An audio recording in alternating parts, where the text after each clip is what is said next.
આપણે સૌ જાણીએ છીએ કે શિક્ષણ દરેક બાળકના ભવિષ્યનો પાયો છે, ખરું ને?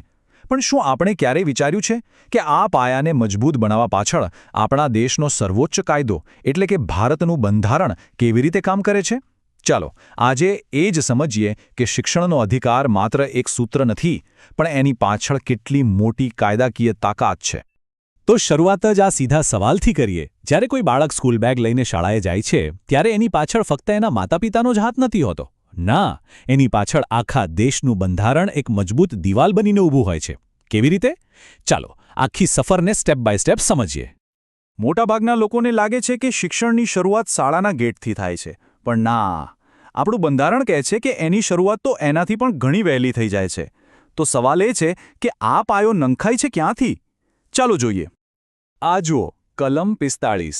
આ કલમ બહુ જ સ્પષ્ટપણે કહે છે કે 6 વર્ષથી ઓછી ઉંમરના દરેક બાળકની સંભાળ અને એમના પૂર્વ પ્રાથમિક શિક્ષણની જવાબદારી સરકારની એટલે કે રાજ્યની છે.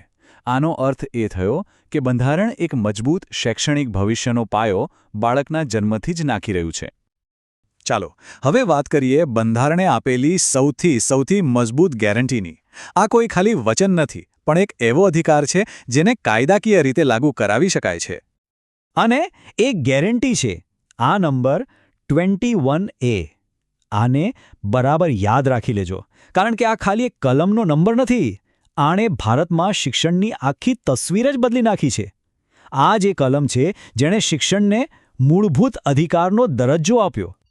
તો કલમ 21A શું કહે છે? એ બે બહુ જ પાવરફુલ શબ્દો પર ફોકસ કરે છે: મફત અને ફરજિયાત.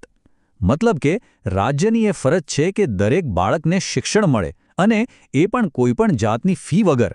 આ સરકાર માટે કોઈ ઓપ્શન નથી, પણ એક બંધારણીય જવાબદારી છે. આની વિગતો પણ એકદમ સાફ છે. આ કાયદો 6 થી 14 વર્ષના દરેક બાળકને લાગુ પડે છે. અને સૌથી અગત્યની વાત, આ એક મૂળભૂત અધિકાર છે. એનો સીધો મતલબ એ છે કે જો કોઈ બાળકને આ અધિકાર ન મળે તો એના માટે સીધા કોર્ટના દરવાજા ખખડાવી શકાય છે. આનાથી મોટી સુરક્ષા બીજી કઈ હોઈ શકે? પણ બંધારણે અહીં અટતું નથી.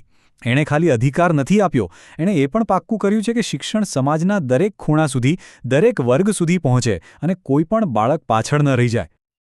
તો જુઓ, બંધારણ કેવી રીતે બે અલગ અલગ સ્તરે સમાનતા સુનિશ્ચિત કરે છે.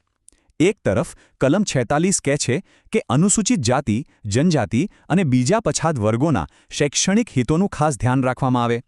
અને બીજી બાજુ કલમ 350A એ સુનિશ્ચિત કરે છે કે જે બાળકો ભાષાકીય લઘુમતી સમુદાયમાંથી આવે છે એમને પ્રાથમિક શિક્ષણ એમની માતૃભાષામાં મળે. એટલે કે સામાજિક અને ભાષાકીય બંને રીતે સૌને સાથે લઈને ચાલવાની વાત છે. ચાલો હવે આને થોડા મોટા પરિપ્રેક્ષ્યમાં જોઈએ. બંધારણ શિક્ષણને માત્ર વ્યક્તિગત વિકાસ તરીકે નથી જોતું, પણ એને રાષ્ટ્ર નિર્માણનું એક બહુ જ મહત્વનું સાધન માને છે. આ સિવાય પણ બીજી બે મહત્વની જોગવાઈઓ છે. કલમ 41 રાજ્યને કહે છે કે તે પોતાની આર્થિક ક્ષમતા પ્રમાણે શિક્ષણનો અધિકાર આપવા માટે પ્રયત્ન કરે. અને કલમ 351 જે રાષ્ટ્રીય એકતા માટે હિન્દી ભાષાના વિકાસને પ્રોત્સાહન આપવાની વાત કરે છે. આ બતાવે છે કે શિક્ષણને દેશને એક તાંતડે બાંધવાના એક સાધન તરીકે પણ જોવામાં આવે છે. અને આ બધી કાયદાકીય વાતોનો સારાંશ કદાચ આ એક વાક્યમાં આવી જાય છે: શિક્ષણ એ સૌથી શક્તિશાળી શસ્ત્ર છે જેનો ઉપયોગ તમે દુનિયાને બદલવા માટે કરી શકો છો. આપણા બંધારણના ઘડવૈયાઓ આ વાતને બરાબર સમજતા હતા કે શિક્ષણ એટલે ખાલી ભણતર નહીં, પણ પરિવર્તનનું સૌથી મોટું ઓજાર. તો આપણે જોયું કે બંધારણમાં શિક્ષણ માટે કેટલું મજબૂત અને સ્પષ્ટ માળખું છે. પણ અંતે સૌથી મોટો અને સૌથી અગત્યનો સવાલ તો એ જ રહે છે કે આ બધા અધિકારો એક કાગળ પર લખેલા છે, એ દરેક બાળકના જીવનની હકીકત કેવી રીતે બને?